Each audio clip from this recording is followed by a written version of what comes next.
Dark talk के एकदम fresh and creepy episode में आज आप सब लोगों का फिर से स्वागत है। गाइस, ये ट्रू हॉरर इंसिडेंट राघव ने रेडिट पर शेयर किया था, तो आज का ये हॉरर इंसिडेंट मैं एज अ राघव ही नरेट करूंगा।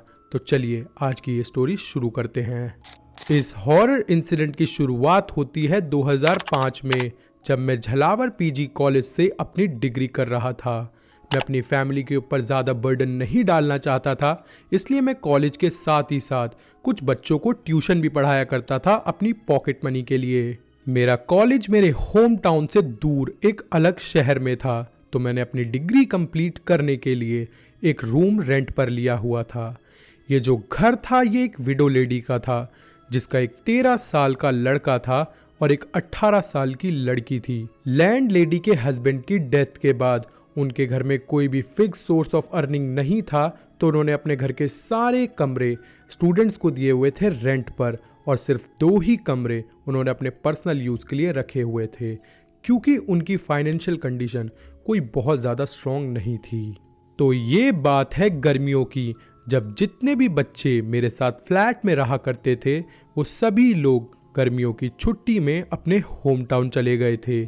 एंड इवन जो लैंड लेडी थी और उनके 2 बच्चे थे वो भी अपने ग्रैंड पेरेंट्स के घर चले गए थे अपनी गर्मियों की छुट्टियों को सेलिब्रेट करने के लिए। But on the other hand मैं अपने होम टाउन नहीं लौट सकता था, क्योंकि मैं छोटे बच्चों को ट्यूशन पढ़ाया करता था और उनका मिड टर्म चल रहा था।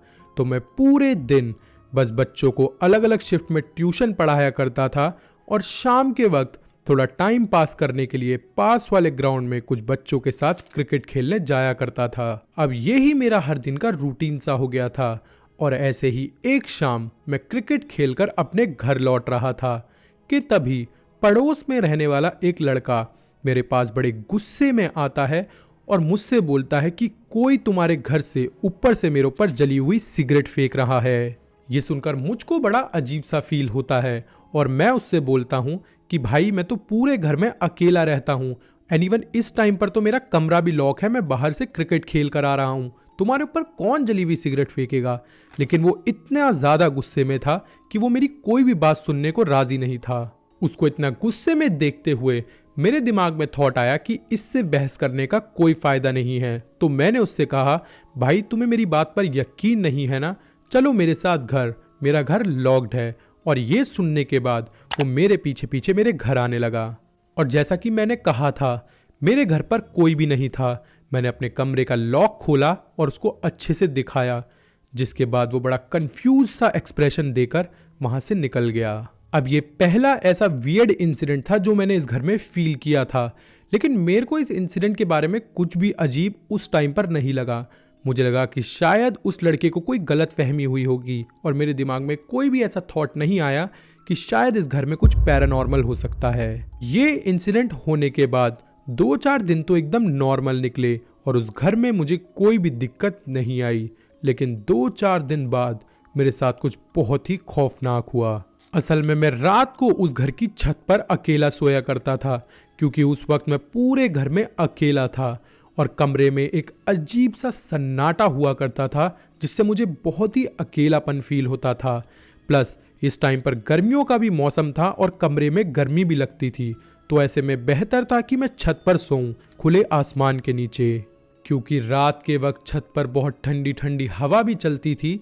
प्लस खुले आसमान के नीचे मुझे बिल्कुल भी अकेलापन फील नहीं होता था, तो मुझे ऊपर ही बहुत अच्छी नींद आती थी। तो ऐसे ही एक रात मैं छत पे लेटा लेटा नॉवल पढ़ रहा था, क्योंकि उस रात मुझे बिल्कुल भी नींद नहीं आ रही थी।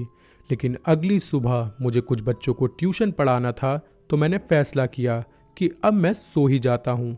तो मैंने अपनी बुक बंद करी और आंखें बंद करके सोने की कोशिश करने लगा कि तभी मेरे कान में एक आवाज़ आई, और उसने मुझसे ये कहा, ये सब तो यहाँ से चले गए, तू यहाँ क्यों रुका है। और ये सुनते ही मैं इतना ज़्यादा डर गया कि मेरे पूरे शरीर के रोंगटे खड़े हो गए और मैं डर के मारे कांपने लगा, क्योंकि हमारे घर के साइड में कोई ऐसी छत भी नहीं थी जिससे कि कोई हमारी छत पर आ सके, और हमारे पूरे घर में तो कोई था ही नहीं।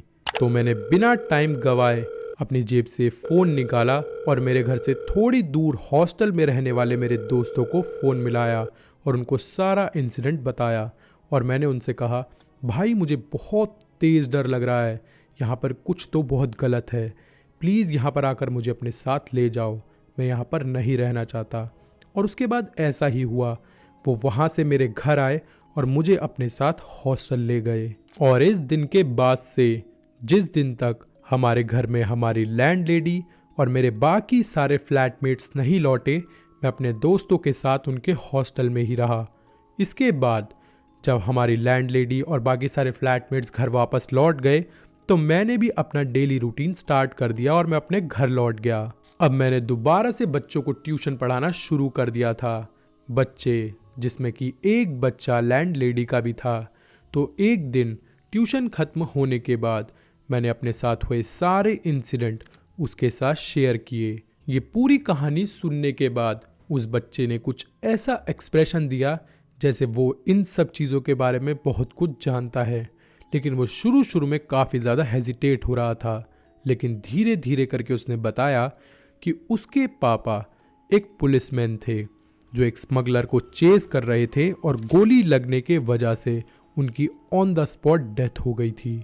और उसका कहना था कि तभी से उसके पापा की आत्मा को शांति नहीं मिली है और वो इसी घर में भटकते रहते हैं और सबको अपनी प्रेजेंस फील कराते रहते हैं। लेकिन एक अच्छी बात यह है कि उनकी सोल काफ़ी ज़्यादा पीसफुल है, वो किसी को भी नुकसान नहीं पहुंचाती और ना ही किसी को परेशान करती है, वो बस यहीं पर भटकती रहती है। इस आत्मा की शांति के लिए उन्होंने काफ़ी सारी पूजाएं भी करवाई थी, लेकिन कुछ भी बात नहीं बनी थी। अब मेरे सब कुछ समझ आ रहा था कि इस घर का रेंट इतना कम होने के बावजूद यहाँ पर इतने कम लोग रहने क्यों आया करते थे। और जैसे ही मुझे ये चीज़ समझ आई, मैंने भी वो घर वहाँ से खाली कर दिया। सो गाइज यही थी आज की वीडियो। आई होप आपको आज की वीडियो काफ़ी ज़्यादा पसंद आई होगी। और अगर आपको आज की वीडियो पसंद आई तो वीडियो को लाइक ज़रूर करना, चैनल को सब्सक्राइब करना ऐसे और हॉरर एंड क्रीपी कंटेंट के लिए। एंड मोस्ट इंपॉर्टेंट, अगर आपके साथ भी इसी तरह का कोई भी हॉरर एंड क्रीपी इंसिडेंट हुआ है तो स्पेशली आपके लिए हम डिस्क्रिप्शन बॉक्स में अपना ईमेल एड्रेस दे रहे हैं, जहां पर आप अपना हॉरर इंसिडेंट हमारे साथ शेयर कर सकते हैं और हम फ्यूचर में उसके ऊपर एक ऐसा ही एपिसोड बनाकर उसको सभी के साथ शेयर करेंगे। तो दोस्तों यही थी आज की वीडियो, मिलते हैं किसी और वीडियो में।